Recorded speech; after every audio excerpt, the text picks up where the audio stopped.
everyone. So in the previous class we have studied about the aeration, two film theory, types of aerators and all. So that was the beginning of treatment of water. Aeration. So followed by aeration. So next we are dealing with the module 3 now. So module 3 deals with the next process of treatment, that is called as sedimentation and filtration. So this is the syllabus of module 3 as per 18 CV46 syllabus by VTU. So you learn about sedimentation, so the theory of sedimentation, the settling tanks, its types and design, sedimentation tank design, rectangular or circular. So then the process of coagulation and flocculation, and the clariflocculator, circular and rectangular types, and the types of coagulants, feeding devices, jar test apparatus to estimate the coagulants. Okay, then that completes the sedimentation process. In the next part we shall learn about the filtration. So how to filter the water, what is the mechanism, so what is the theory of filtration, so types of filters, slow sand, rapid sand and pressure sand filters, its operation and cleaning. So there will be some operation problems in the filters. Okay, so that we learn about what are the different operation problems in the filters, why it occurs and how to maybe take precautions to prevent those operation problems. Then design of slow and rapid sand filters without under drainage system. Okay, so there won't be any design of under drainage system, and you have to decide the number of beds depending upon the water which is flowing down through the filter bed, and the design examples will be there on slow sand and rapid sand filters. Okay, and this is the contents of module 3 as per your syllabus. Okay, so then moving on to the introduction part of sedimentation. So in this session we shall learn about the sedimentation, what is the theory of sedimentation and what is the theory of settling. So what are different types of different types of settling occurring in a sedimentation tank. Okay, so this is the general flow diagram of water treatment plant. Okay, so once the water is extracted, in module 2 we have studied about the intake structures, that is different types of intake structures will be there. So that is, it could be river intake, reservoir intake, lake intake or canal intake. From the intake we will extract the water.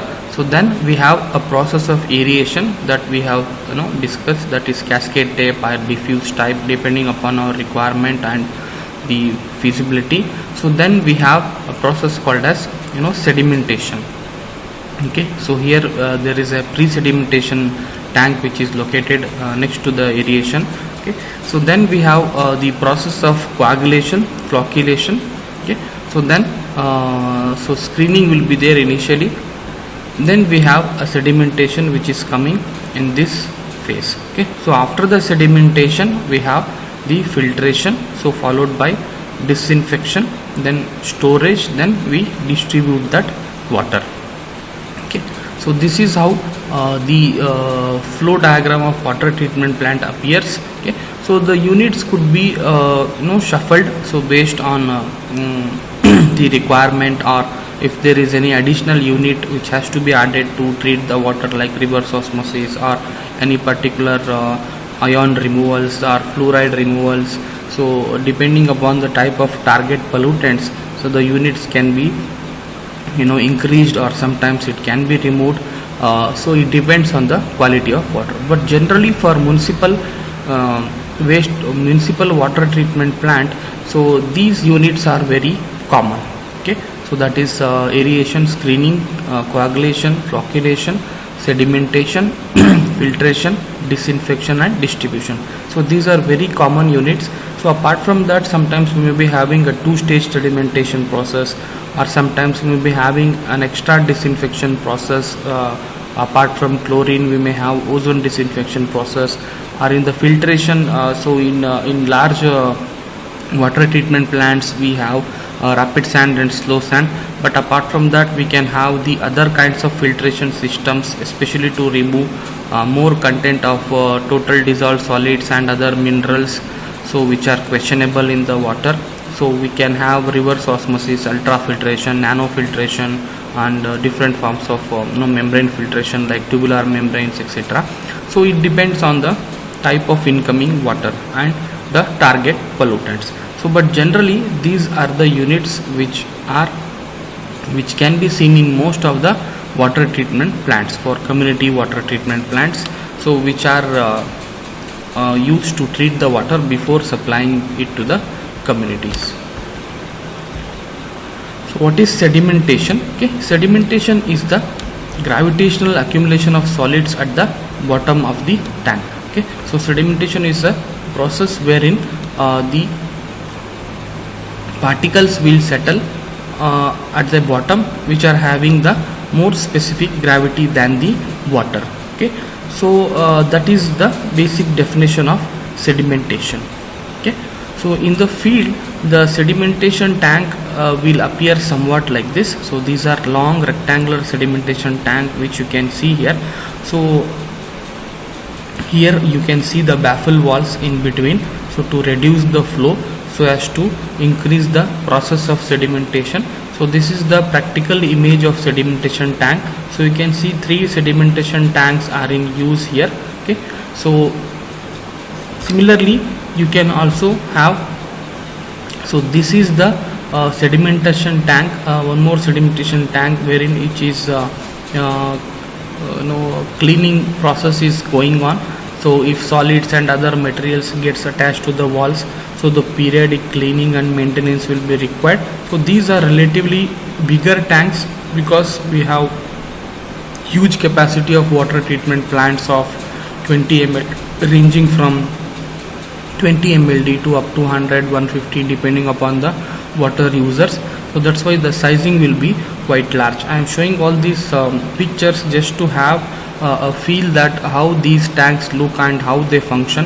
Okay, so of course when you write the diagrams for your examination purpose or for your internal purpose, there will be quite they look very small on the paper, but actually so in the field these are quite large structures made up of concrete and masonry. So this is one more type of sedimentation tank. It is a circular sedimentation tank. It is called as clariflocculator, so which we'll discuss in detail. Okay, so it is a circular one, so a barricade is provided. So this is the gangway and this is the motor which is fitted. So relatively here the slope of this tank will be made with a proper slope, so that whatever the sludge which gets collected due to the process of sedimentation can be removed from the bottom. Okay, so this is the central part. So this is the area, the outer area. This is the central area of clariflocculator, and these are the paddles. Okay, so these paddles will also have these scrapers which are fitted at the bottom, which you can see here. When the sedimentation process occurs, so this will scrape the settled sludge and they will bring to a common point. From there the sludge is pumped. Okay, so because of the quiescent conditions which exist in the sedimentation tank, the solids get settled at the bottom and the treated water will be taken away by this overflowing weir. So in an outer circle, so water is taken from this outlet with the help of a weir. So from there the water is taken to the next treatment unit, that is filtration. So here this will be rotated at a very slow RPM of 1 to 2 RPM per minute. So it rotates very slowly. Periodically when the sludge gets collected, it will be cleaned periodically and the sludge will be removed whenever it gets deposited at the bottom, and thereby this is a continuous process which will be happening in the process of water treatment. Okay, so this is the weir which I told you. So this is the sedimentation tank in operation. So the central part will be located in the center, that is the inner periphery. So the outer layer, so the sedimentation process will occur and the treated water will be taken out with the help of this outer ring, and it is taken to the next treatment unit with the help of a weir. Okay, and this is also a rectangular sedimentation tank. It is also called as horizontal flow sedimentation tank. So relatively the length of the sedimentation tank, as you can see, is longer compared to its width and depth. Okay, so because if when the particles have to travel very long distance, so if the length is kept smaller, then there are chances that it may escape without actually getting sedimented. So for that reason, relatively the length of the sedimentation tanks will be quite large compared to its width and depth. Thereby the solids get settled at the bottom. Okay, so this is again the weir mechanism for rectangular sedimentation tanks. So this is the inbore type of weir arrangement. So from here you can see this the closer view here. So from this weir the water will enter into these blocks and it will be taken to the next treatment units, and you can see from these two alternate sedimentation bed of sedimentation tanks which are located here.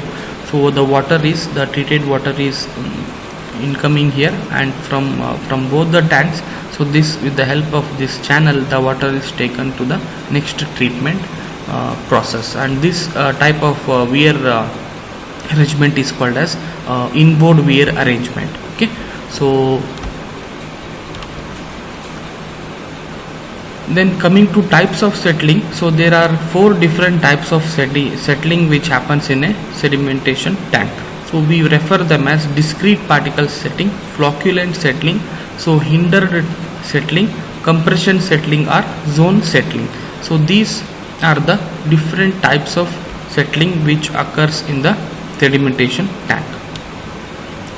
So this is the discrete type of settling. So here the particle will settle upon its based on the gravity. So because of the more specific gravity of the discrete particles which are relatively larger in size, so they will tend to settle at the bottom. So here in the flocculent settling, so because of the aggregation of the particles, so the individual particles may not settle on its own.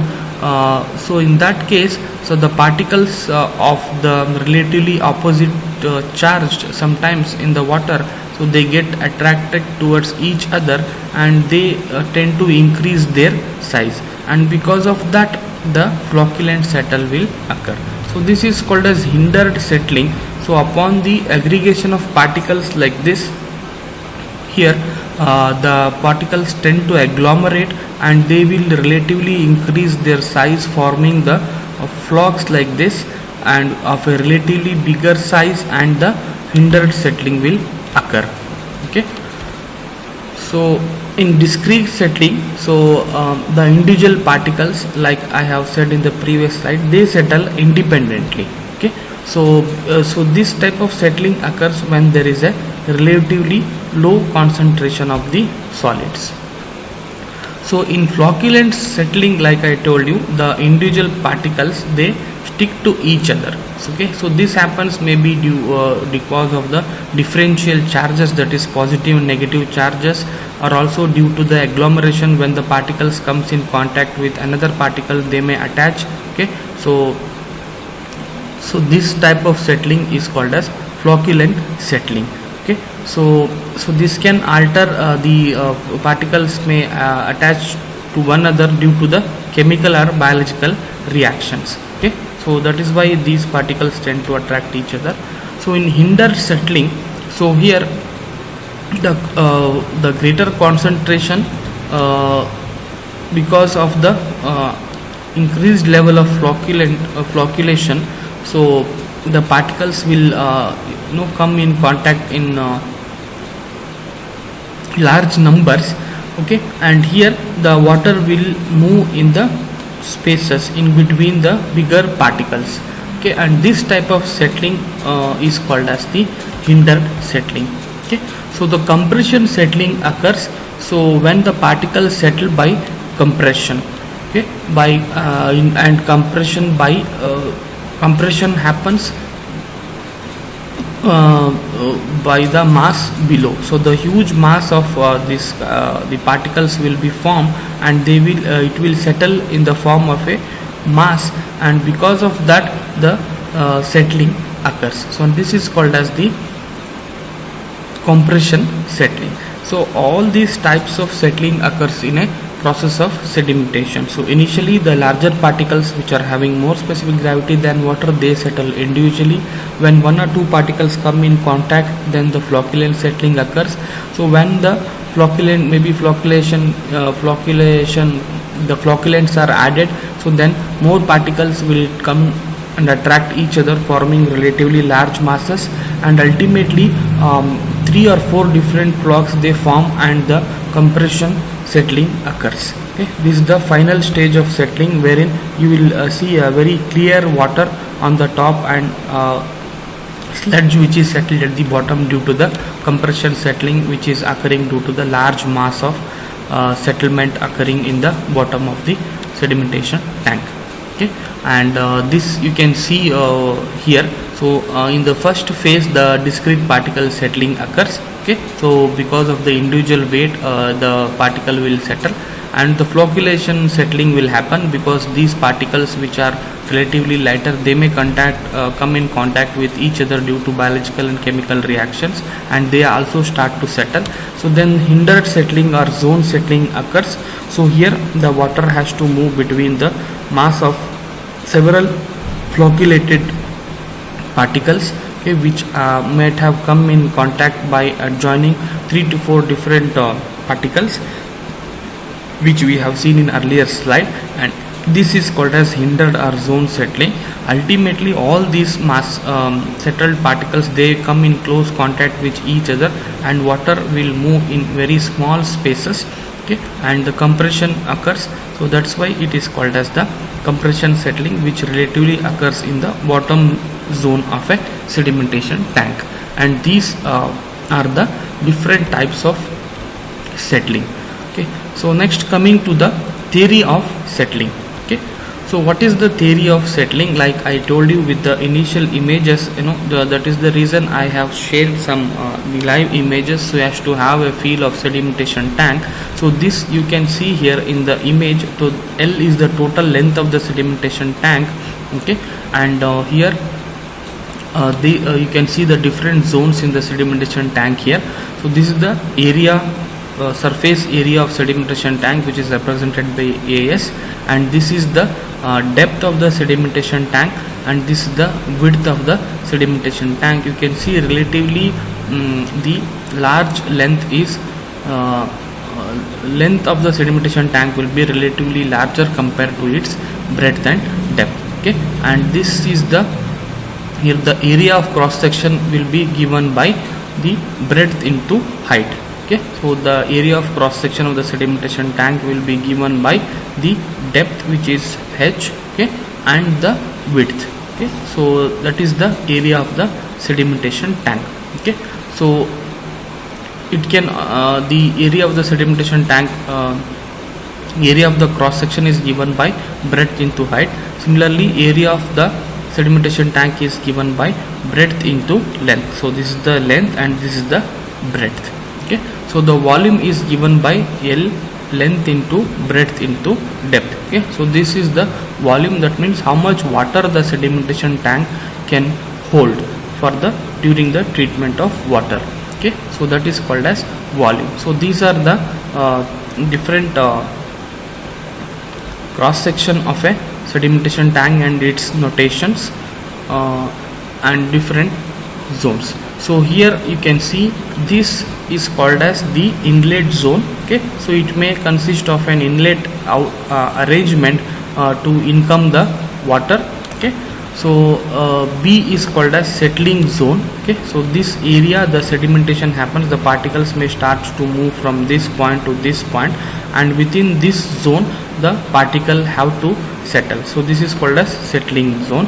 Similarly, we have the C, this is called small c, this is called as outlet zone. So there could be some outlet arrangement in the form of a weir to collect the treated water, and D is called as the sludge zone. So here the settled sludge can be removed by pumping or by gravity, so depending upon the type of the arrangement. So so settling zone, this is the outlet zone, and different zones you can see here. So in the rectangular basin, so this is the depth of the sedimentation tank, and this is the inlet zone, this is the outlet zone, which we have seen in the previous slide. So this is the settling zone. So here what happens when the particles enters into the system, when it starts to move from inlet to outlet, so the two forces will act to the particle here. Okay, so this is the resultant force. The resultant force should be such that the particle tend to settle and it will not escape. Okay, so this is the vertical flow that is called as vertical force which is acting on a particle, and this is the settling force which is acting vertically downwards on the particle, and this resultant should be such that it should be less than this force, so that the particle settle at the bottom without getting escape. So we have to design the settling zone such a way that the vertical, this VH, should not be greater than the resultant force. If it is greater, then the particle tends to escape.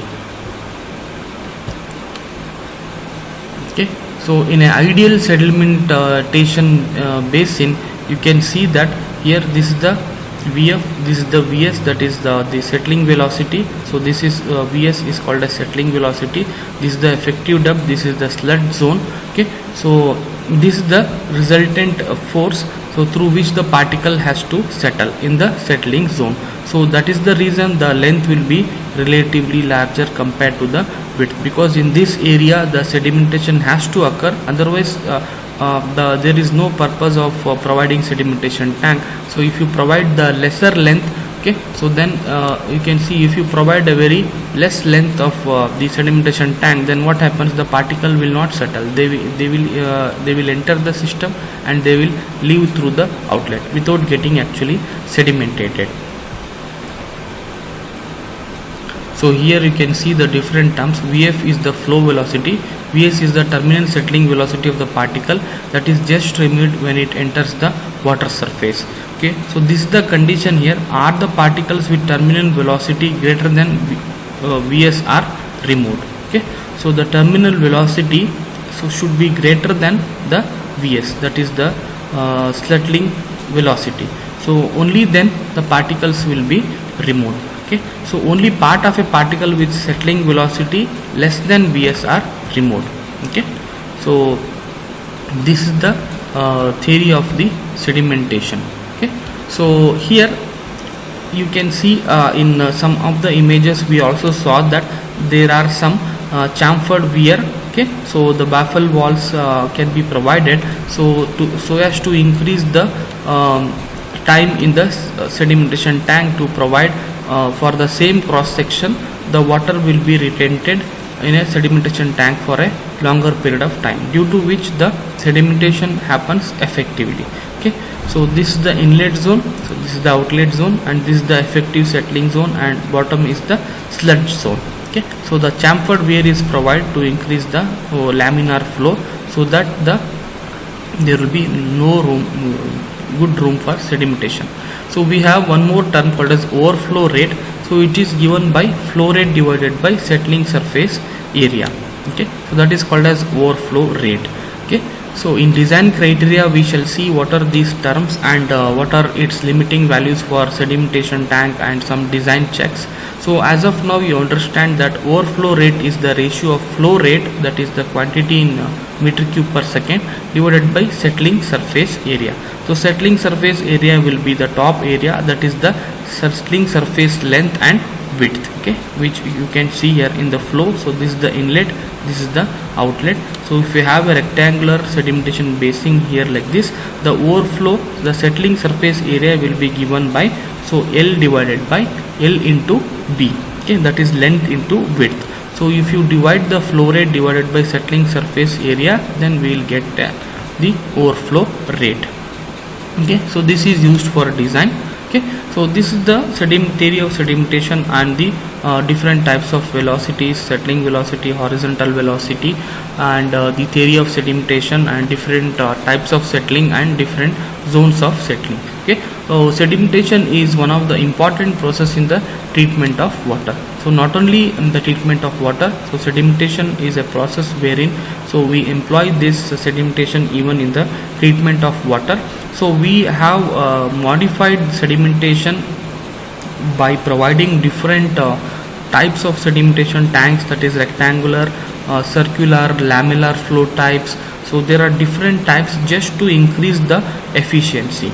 Okay, so normally in most of the older water treatment plants we see the rectangular and circular sedimentation tanks, but whereas nowadays practically we use in most of the treatment plants the clariflocculators, so which will combinedly do the process of flocculation as well as sedimentation. So because of the space restrictions in providing the separate tanks, and also the to save the to make more economical, to treat the water in a more economical way, so we are providing the sedimentation, the clariflocculators, so replacing the coagulation and flocculation tanks.